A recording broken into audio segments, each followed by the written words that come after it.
과 은혜가 여기 계신 우리 성도님들 위해 함께 하시기를 예수님의 이름으로 축복드리겠습니다. 사랑하는 여러분,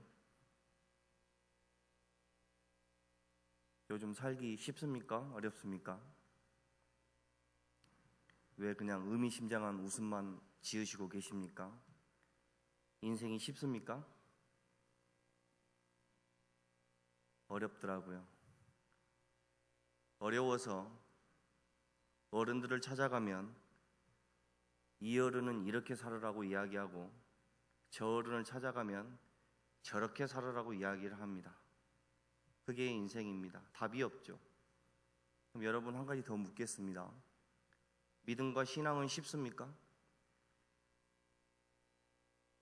첩첩산중이죠. 신앙이 뭔지 믿음이 뭔지 몰라서 이 목사님을 찾아가면 이렇게 이야기하는 것이 신앙이라고 하고 저 목사님을 찾아가면 저렇게 하는 게 신앙이라고 이야기합니다. 이렇듯 우리의 인생과 신앙은 쉬운 게 없는 것 같습니다. 여러분이 겪고 있는 일이고 제가 겪고 있는 일입니다. 그런데 비단 2018년에 실존해 있는 우리만 겪는 일이 아니었던 것 같습니다. 예수님 당시 제자들도 심각한 혼란과 심각한 어려움과 아주 괴로움에 처해 있는 모습을 보게 됩니다. 누구 때문에 그러한 일이 발생한지 아십니까? 바로 그들의 목숨보다도 중요시 여겼던 예수님 때문에 그렇습니다. 도입이 좀 거창했습니다. 오늘 본문의 배경을 좀 살펴보도록 하겠습니다. 오늘 본문의 배경은 예수님께서 공생에 3년을 지나 4년 차로 접어드신 약 4년 차 3월 혹은 4월 달 가까이 됐을 때입니다. 어떻게 하냐면 요한복음 12장 1절에 보면 6월절 엿새 전에 예수께서 베다니에 이르십니다. 예수님께서 어디에 오셨냐면 예루살렘 근처에 베다니에 오셨다는 것입니다. 그럼 왜 오셨느냐? 여러분과 저의 구원을 완성하시기 위해 십자가 지시로 오신 주간입니다. 아니, 정확하게 말하면 그 전주에 오신 거죠. 성경의 말씀대로 6일 전에 베다니에 도착하셨다고 하는데 정확히 7일 전에 예수님께서 예루살렘에 입성하시는 것입니다. 그럼 예수님께서 이 예루살렘에 오시기 전에 어디 계셨느냐? 삭개오 집에 계셨습니다. 삭개오는 예수님 한 번만 봤으면 좋겠다 했는데 예수님이 웬 말이냐? 내가 너의 집에 들어가서 유하야겠다 하면서 구원을 선포합니다. 그런데요, 거기서 굉장히 재밌는 일이 벌어집니다. 우리 좀 성경을 찾아볼까요? 누가복음 19장입니다. 누가복음 19장으로 한번 가보시죠.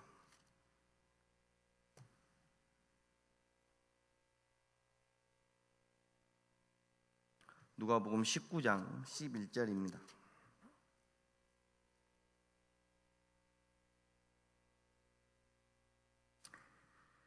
흐름이 있으니까 19장 9절, 10절, 11절 이렇게 한번 읽어볼게요. 같이 한번 읽어보시죠. 시작. 예수께서 이르시되 오늘 구원이 이 집에 이르렀으니 이 사람도 아브라함의 자손이미로다. 인자가 온 것은 잃어버린 자를 찾아 구원하려 함이니라. 그들이 이 말씀을 듣고 있을 때 비유를 더하여 말씀하시니 이는 자기가 예루살렘에 가까이 오셨고 그들은 하나님의 나라가 당장에 나타날 줄로 생각함이더라. 아멘. 여러분, 이해가 되십니까? 예수님께서 지금 예루살렘에 오시기 전에 약 24km 떨어져 있는 삭개오 집에 머무신 겁니다. 그리고 삭개오에게 십자가 지시기 약 일주일 전에 구원을 선포하십니다. 그리고 삭개오의 영혼이 너무 중요하고 그 자리에 모인 사람들이 너무 중요하기 때문에 예수님께서 비유로 더하여 가르치십니다. 그리고 예루살렘으로 가까이 오신다고 이야기합니다. 예수님 예루살렘에 왜 오십니까? 아하, 너무 어려우시군요. 1번 죽으러 오십니다. 2번 관광하러 오십니다. 몇 번입니까? 1번, 정확히 맞았습니다. 그런데요, 여러분도 아는 사실을 그 당시에 3년 넘게 예수님을 따라다녔던 제자들은 뭐라고 이야기하냐면 이제 하나님의 나라가 도래하고 하나님의 나라가 완성된다라고 착각했다는 것입니다. 예수님하고 제자들 사이에 지금 어떤 일이 벌어지고 있습니까? 동상이몽의 사건이 벌어지고 있습니다. 같은 자리에 있는데 다른 것을 꿈꿉니다. 나는 죽겠노라라고 이야기하는데 제자들은 무엇을 꿈꿉니까? 이제 하나님의 나라가 완성되니까 됐다라고 생각합니다. 그렇게 질문과 의문을 가진 채 예수님께서 예루살렘으로 들어오신 겁니다. 예루살렘으로 들어오셔서 하룻밤을 유하시고 베다니로 들어가신 겁니다. 여기서 예수를 위하여서 잔치를 하는데요. 여러분, 오늘 제가 요한복음 12장만 읽었는데 여러분 마태복음 26장, 마가복음 14장을 견주해서 같이 보시면 오늘 예수님의 행적이 더 밝게 보이실 겁니다. 요한복음에는 잘 나와 있지 않는데 마태복음과 마가복음에 보면 이 베다니에 누가 살고 있냐면 나사로가 살고 있습니다. 나사로는 누구냐? 예수님께서 죽었던 자를 살리신 자입니다. 그 동생들이 있는데 마르다와 마리아가 있습니다. 어려우신가요? 괜찮습니다. 조금만 참으시면 됩니다. 그래도 부목사인데 담임 목사님보다는 설교가 빨리 끝나야 되지 않겠습니까? 걱정하지 마시고 앉아 계시면 제가 조금 빨리 끝내도록 하겠습니다. 그러니까 어마어마하게 예수님의 기적을 입었던 곳이 베다니죠. 그런데요, 나사로뿐만 살린 게 아니라 예수님께서 문둥이 시몬이라고 이름하는 자도 살렸던 것 같습니다. 고쳐주셨던 것 같습니다. 그래서 오늘 잔치는 어디서 벌어지냐면 대개 베다니에 가시면 예수님께서 나사로 집에 가시는데 나사로 집에 가지 않고 시몬이 나사로에게 요청을 합니다. 이보게, 오늘은 우리 집에서 예수님을 식사 한번 대접해드리고 싶네 라고 해서 시몬의 집에 갑니다. 그리고 그곳에 나사로도 앉아있고 나사로의 동생 마르다는 여전히 일을 하고 있는 모습이 그려지게 됩니다. 그런데요, 한참 이야기하고 계시는데 어떤 일이 벌어지냐면 나사로의 막내 동생 마리아가 순전한 나드라는 한 근의 향유를 갖고 옵니다. 그래서 예수님 머리에 붓고 몸에 붓고, 또 여러분 요한복음에는 몸에 부었다는 말이 없는데요, 제가 말씀드렸죠. 마태복음, 마가복음에 다 견주해 보면 그렇게 보입니다. 머리에 붓고 몸에 붓고 발에 붓고 머리털로 닦습니다. 그게 무슨 행위냐면요, 나는 예수님을 사랑한다는 것입니다.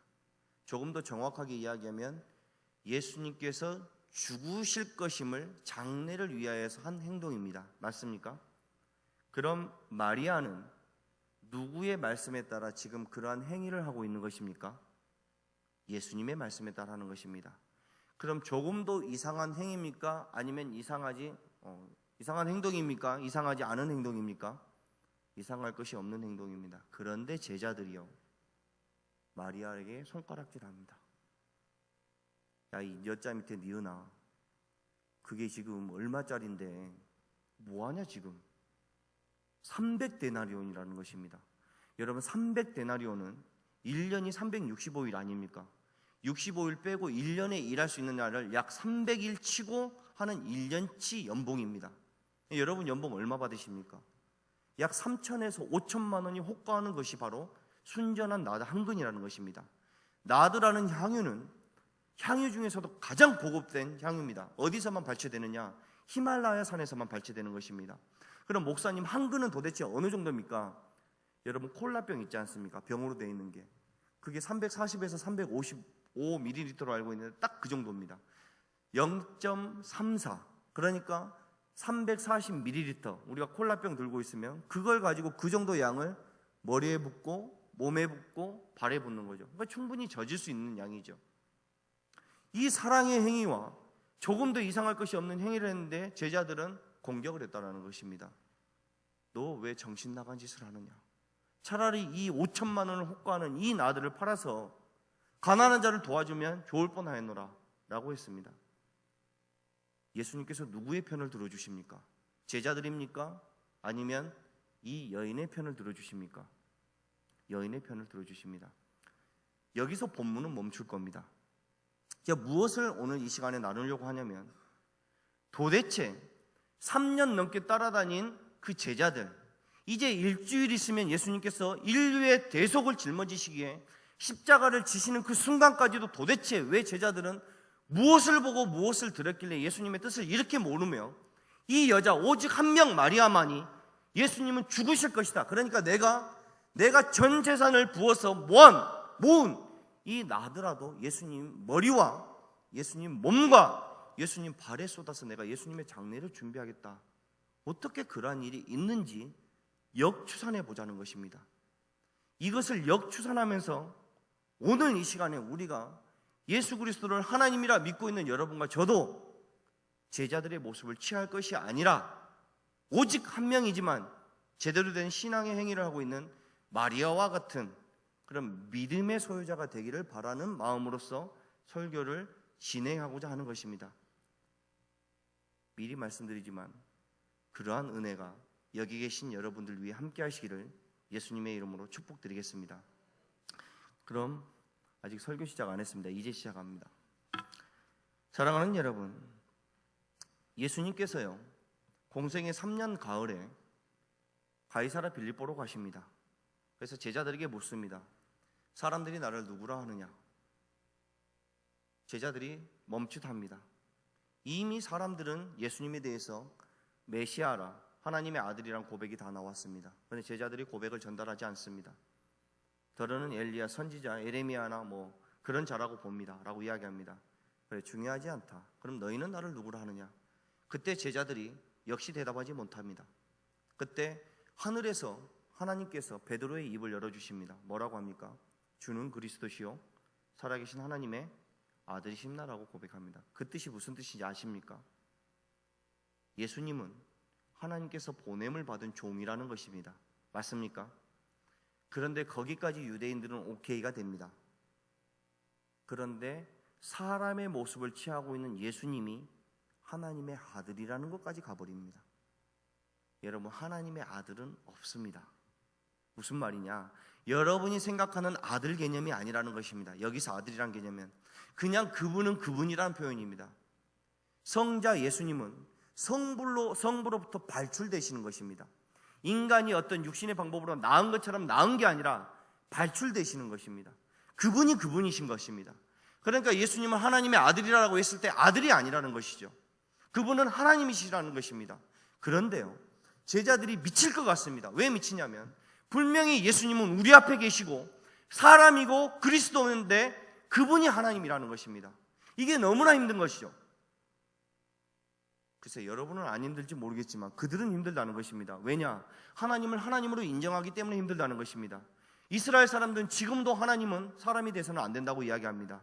그런데 예수님께서 2000년 전에 인간의 모습으로 오셨으면서 나는 누구라고 가르칩니까? 내가 하나님이라고 가르칩니다. 이게 너무나 힘든 겁니다. 제자들에게는 너무나 힘든 것이었습니다. 왜요? 물질이 어떻게 하나님이 되느냐? 하나님은 홀로 하나님이신데 어떻게 물질, 즉 인간이 하나님이라고 가르치시느냐? 이게 너무나 힘들었습니다. 이걸 해소하는 데까지 3년이 걸렸습니다. 오케이, 예수님께서 우리 앞에서 말씀하시니까 하나님인 것까지 우리가 인정하겠습니다 라는 것까지 됩니다. 그런데요, 이 한 가지 산을 넘는데 3년이 걸렸는데 예수님께서 주는 그리스도시요 하나님의 아들입니다라고 첫 고백을 하자마자 예수님께서 또 한 가지 가르치십니다. 그것이 뭔지 압니까? 내가 죽을 것이다 라고 가르칩니다. 사랑하는 여러분, 하나님은 인간이 돼서는 안 됩니다. 왜요? 하나님이시니까. 스스로 존재하고 계셔야 되고 영이셔야만 됩니다. 왜요? 물질은 악하니까요. 여러분은 하나님을 어떻게 인지하고 계십니까? 그렇지 뭐 예수님 인간이 돼야지 우리가 죄를 십자가에 죽으셔야지 그렇게 쉽게 생각하십니까? 하나님의 속성은 물질이 돼서는 안 된다는 것입니다. 그런데 100번 양보해서 거기까지 허락을 했는데, 아니 허락을 할 수는 없죠. 거기까지 이해가 됐는데, 아니 신앙 고백을 했는데, 내가 하나님이라고 인정을 했는데 죽어버린다는 것입니다. 여러분 이해가 되십니까? 하나님의 속성 중에 하나가 또 무엇입니까? 그는 생명의 근원이시기 때문에 사망이 그를 이길 수 있습니까? 없습니까? 없는데 죽은다고 이야기해버립니다. 그렇기 때문에 예수님께서 제자들에게 5번을 가르칩니다. 내가 예루살렘에 가서 어떻게 될 것이다? 너희 죄 때문에 죽을 것이다. 제자들 안 들립니다. 왜 안 들릴까요? 왜 안 들릴까요? 자기의 이해를 벗어나는 행동을 하신다는 겁니다. 예수님께서 인간의 논리를 벗어난 이야기를 하신다는 것입니다. 여기서 우리는 브레이크를 잡아야 됩니다. 여러분, 예수 그리스도를 믿는 자들이십니까? 아하, 두 분밖에 안 계시군요. 다시 한번 물어보겠습니다. 여러분, 예수 그리스도는 누군지 아십니까? 예수님이 여러분의 신앙의 대상이라는 것을 믿으십니까? 그럼 예수님이 뭐라고 이야기하시든지 아멘 하실 수 있겠습니까? 그게 신앙입니다. 근데 제자들은요, 안 되는 것입니다. 예수님이 밝히 내가 죽으러 예루살렘에 갈 것이다 하는데, 이 의미는 무슨 다른 의미가 있을 거야, 하나님이시니까 하나님 나라가 완성될 거야 하면서 처음 이야기를 했을 때 제자들이 어떻게 반응하느냐? 주님, 그럼 주의 우편, 주의 좌편에 누가 앉습니까? 라고 묻습니다. 이게 제자들의 실력이었습니다. 그 다음에 오늘 예수님 삭개오 집에서 이제 막 예루살렘으로 출발하는 십자가 지시기 일주일 전에 제자들이 뭐라고 이야기합니까? 나는 죽으러 갈 것이다. 다시 한번 재차 설명하시는데 제자들이 뭐라고 이야기합니까? 하나님의 나라가 이제 당장에 나타나는구나 하면서 가자라고 외치고 있습니다. 왜 이러한 일이 벌어지게 됐다고요? 자기가 이해하지 못하기 때문에, 인간의 논리로만 하나님을 접근하고 있기 때문에 그렇습니다. 오늘날 교회 생활을 하면요, 어마어마하게 소름 끼치는 소리가 제 귀에 들립니다. 뭐냐? 도대체 교회가 이해가 안 돼! 라고 목소리를 높이는 사람들이 있습니다. 여러분, 교회를 이해하는 곳입니까? 신앙을 이해하는 것이냐고 저는 묻습니다. 이해하는 것입니까? 믿고 순종하는 것입니까? 항상 순종은 잘하십니다. 대답은 잘하십니다. 그런데 삶의 전선에 서서 우리가 들어보면 나는 도대체 이해가 안 된다고 따지시고 목소리를 높이십니다. 그건 그날의 제자들이 했던 행위와 별반 다를 것이 없다라는 것입니다. 그럼 마리아, 그 당시에 사람의 숫자에 들어가지도 않는 여자인 마리아는 어떻게 예수님의 죽음을 홀로 준비할 수 있었을까요? 어떻게 그럴 수 있을까요? 마태복음으로 가보도록 하겠습니다. 마태복음 26장입니다.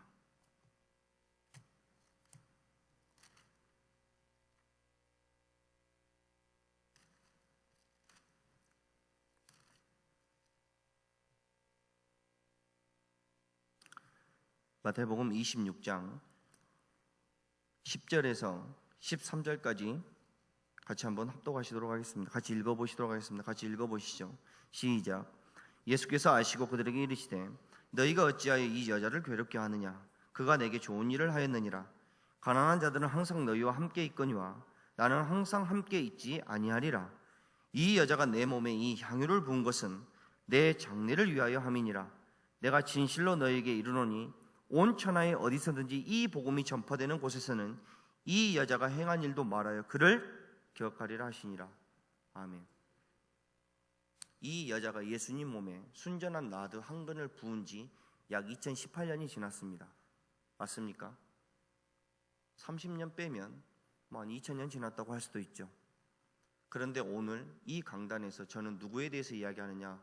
예수님의 복음과 더불어 이 여자의 행위를 여러분에게 풀어내고 있다는 것입니다. 누구의 말씀대로 되고 있습니까? 예수님의 말씀대로 되고 있습니다. 왜 그렇습니까? 이 여자 오직 한 명만이 내 말을 들었고 내 말에 순종했고 내 말을 지켰다는 것입니다. 여러분에게 묻겠습니다. 여러분 그리스도인 맞습니까? 근데 왜 예수님이 이해가 되지 않는다고 하나님께 따지십니까? 인간의 논리 안에 들어오지 않는다고 왜 하나님께 대드십니까? 하나님이 여러분보다 작으신 분입니까? 우리의 이해보다 작으신 분이십니까? 인간의 논리와 문화와 사회적인 모든 역사보다 더 작으신 분이냐고 저는 묻습니다. 저는 그런 하나님이라면 믿지 않습니다. 제가 믿고 있는 하나님은 우주 천지만물을 홀로 창조하신 분이십니다. 내가 1000번 기도해서 들으신 분이 아니라 기도하기 위해 이 눈을 감기도 전에 제 기도에 응답하시기를 기뻐하시는 분이라고 저는 믿어 의심하지 않습니다. 그런데 왜 그분의 말씀을 듣지 않습니까? 출애굽기 24장으로 가보시도록 하겠습니다.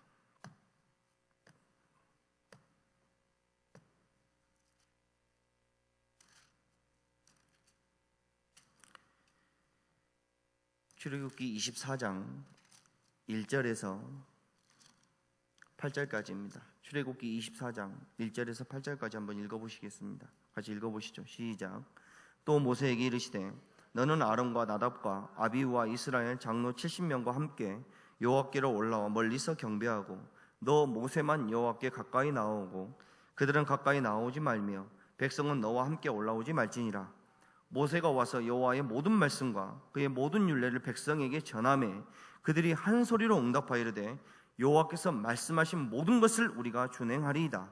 모세가 여호와의 모든 말씀을 기록하고 이른 아침에 일어나 산 아래에 제단을 쌓고 이스라엘 12지파대로 12기둥을 세우고 이스라엘 자손의 청년들을 보내어 여호와께 서로 번제와 화목제를 드리게 하고 모세가 피를 가지고 반은 여러 양푼에 담고 반은 제단에 뿌리고 언약서를 가져다가 백성에게 낭독하여 듣게 하니 그들이 이르되 여호와의 모든 말씀을 우리가 준행하리이다. 모세가 그 피를 가지고 백성에게 뿌리며 이르되 이는 여호와께서 이 모든 말씀에 대해 너희와 세우신 언약의 피라고 이야기합니다. 지금 모세를 통해서 이스라엘 백성과 하나님이 무엇을 하고 계시냐면 언약 체결을 하고 계신다는 것입니다. 약속이 돼서 너는 나의 2인칭이 되고 나는 너희의 1인칭이 돼서 우리가 상관없는 자가 된 것이 아니라 지금부터 자금 이후로 영원토록 나는 너의 하나님이 되겠다는 약속의 체결식이라는 것입니다. 이해되십니까? 그런데요, 이 약속의 체결식을 할 때 어떻게 우리가 지금 말씀을 읽었냐면 모세가 하나님의 말씀을 다 받아 적고 백성들에게 알려줍니다. 맞습니까? 알려줬을 때 백성들은 듣게 되고 우리가 그 말씀을 말씀대로 준행하겠습니다 라고 약속합니다. 맞습니까? 그런데 그 나머지 행위, 아침에 일찍 일어나고 번제를 드리기 위해 움직이게 되고 화목제를 드리고 먹고 그런 것은 나머지 일입니다. 맞습니까? 좋습니다. 이 정도 이해하시면 됩니다. 그럼 32장으로 가보시도록 하죠. 출애굽기 32장입니다. 출애굽기 32장입니다. 찾으셨습니까? 출애굽기 32장 1절에서 6절 같이 읽어보시도록 하겠습니다. 1절에서 6절입니다. 시작. 백성이 모세가 산에서 내려옴이 더딤을 보고 모여 백성이 아론에게 이르러 말하되 일어나라 우리를 위하여 우리를 인도할 신을 만들라. 이 모세 곧 우리를 애굽 땅에서 인도하여 낸 사람은 어찌 되었는지 알지 못함이니라. 아론이 그들에게 이르되 너희의 아내와 자녀의 귀에서 금고리를 빼어 내게로 가져오라. 모든 백성이 그 귀에서 금고리를 빼어 아론에게로 가져가매 아론이 그들의 손에서 금고리를 받아 부어서 조각칼로 새겨 송아지 형상을 만드니 그들이 말하되 이스라엘아 이는 너희를 애굽 땅에서 인도하여 낸 너희의 신이로다 하는지라. 아론이 보고 그 앞에 제단을 쌓고 이에 아론이 공포하여 이르되 내일은 여호와의 절일이니라 하니 이튿날에 그들이 일찍 일어나 번제를 드리며 화목제를 드리고 백성이 앉아서 먹고 마시며 일어나서 뛰놀더라. 아멘. 여러분 출애굽기 24장과 출애굽기 32장을 읽었습니다. 맞습니까? 백성들이 한 행위는 동일합니다. 아침에 일찍 일어나고 번제를 드리고 화목제를 드리고 잘 드시고 감사했더라는 것입니다. 여러분 묻겠습니다. 출애굽기 32장에 했던 행위를 전능하신 하나님께서 받으실 만한 행위입니까? 우상에게 한 저주를 받을 행위입니까? 전자입니까? 후자입니까? 그럼 여러분에게 또 한 가지 묻겠습니다. 그럼 신앙은 행동에 있는 것입니까? 행동이 아닌 어떤 것에 있다는 것을 우리가 압니까? 전자입니까? 후자입니까? 후자입니다. 근데 왜 여러분은 행위로 여러분이 그리스도인이라고 정체성을 우기며 그 행동을 가지고 사람을 옥마매며 그 행동이 없는 자에게 손가락질로 정죄하기에 바쁘십니까? 지금 32장은 모세가 산에서 내려오지 않자 백성들이 아론을 충동질합니다.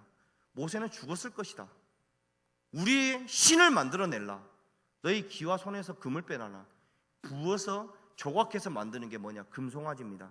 그리고 아론이 뭐라고 하냐? 이 금송아지가 너희를 애굽 땅에서 인도해낸 여호와라고 이야기합니다. 맞습니까?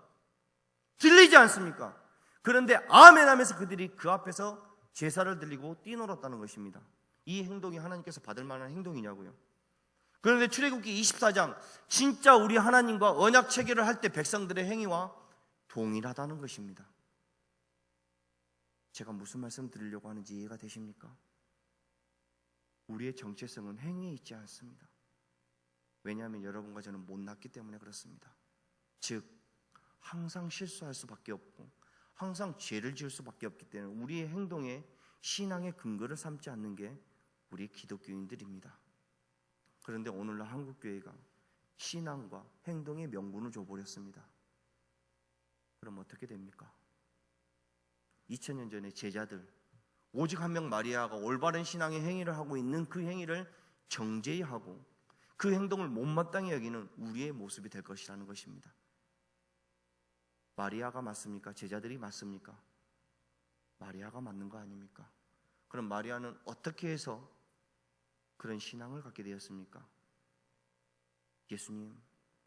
예수님 말씀이 저에게 너무 힘듭니다. 이해가 되지 않습니다. 하나님이시라고 제가 모든 걸 드리는데 어떻게 하나님이 또 죽음을 선택하십니까? 죽으시는 분이 어떻게 하나님이 됩니까? 이해가 되지 않고 논리적으로 맞지 않습니다. 그러나 하나님이시라면 모순까지도 제가 받아들이겠습니다. 그게 바로 신앙인 것입니다. 제가 이해가 되지 않고 풀어지진 않지만 내 앞에 계신 그 이분이 제 신앙의 대상이기 때문에 듣겠습니다 라고 접긴 했기 때문에 마리아 홀로 예수님의 말씀에 순종하고 있는 것입니다. 마지막으로 요한복음 15장으로 가보시도록 하겠습니다. 요한복음 15장입니다.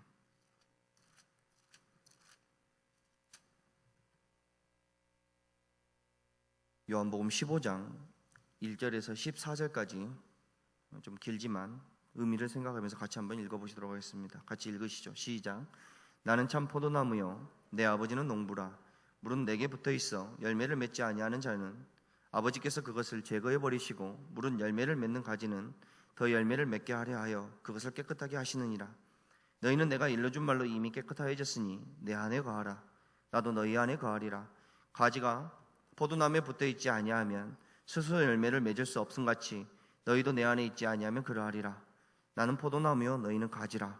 그가 내 안에 내가 그 안에 거하면 사람이 열매를 많이 맺나니 나를 떠나서 너희가 아무것도 할 수 없음이라. 사람이 내 안에 거하지 아니하면 가지처럼 밖에 버려져 마르나니 사람들이 그것을 모아다가 불에 던져 사르느니라. 너희가 내 안에 거하고 내 말이 너희 안에 거하면 무엇이든지 원하는 대로 구하라. 그리하면 이루리라. 너희가 열매를 많이 맺으면 내 아버지께서 영광을 받으실 것이요 너희는 내 제자가 되리라. 아버지께서 나를 사랑하신 것 같이 나도 너희를 사랑하였으니 나의 사랑 안에 거하라. 내가 아버지의 계명을 지켜 그의 사랑 안에 거하는 것 같이 너희도 내 계명을 지키면 내 사랑 안에 거하리라. 내가 이것을 너희에게 이름은 내 기쁨이 너희 안에 있어 너희 기쁨을 충만하게 하려 함이라. 내 계명은 곧 내가 너희를 사랑한 것 같이 너희도 서로 사랑하라 하는 이것이니라. 사람이 친구를 위하여 자기 목숨을 버리면 이보다 더 큰 사랑이 없나니 너희는 내가 명하는 대로 행하면 곧 나의 친구라고 이야기합니다. 사랑하는 여러분, 신앙은요 행동하는 것이 아니라 듣는 것입니다. 누구의 말씀을 듣는 거냐면 내가 이해되지 않고 내 논리에 맞지 않아도 하나님의 말씀, 예수님의 말씀이라면 네 하고 그 걸음을 움직이는 순종의 걸음이 신앙이 되는 것입니다. 저와 여러분, 즉 우리가 그리스도인이죠. 여러분과 제가 그리스도인이라면 행동함으로 신앙의 정체성을 확인하지 못한다는 사실을 인정하십시오. 오직 그분이 하나님이라고 여러분이 인정하신다면 우리는 그분의 말씀을 듣는 주체로서 그분의 자녀라는 정체성을 확인해야 한다는 것을 기억하시길 바랍니다. 여러분 스스로에게 물으십시오. 지금 물으셔야 될 것입니다. 나는 하나님의 말씀을 듣는 자인지 아니면 내가 원하는 대로 교회에서 말하고 삶에서 행동하는 자인지. 사랑하는 여러분, 이것은요, 이 질문은 여러분 인생에 있어서 가장 중요한 물음이 될 것입니다.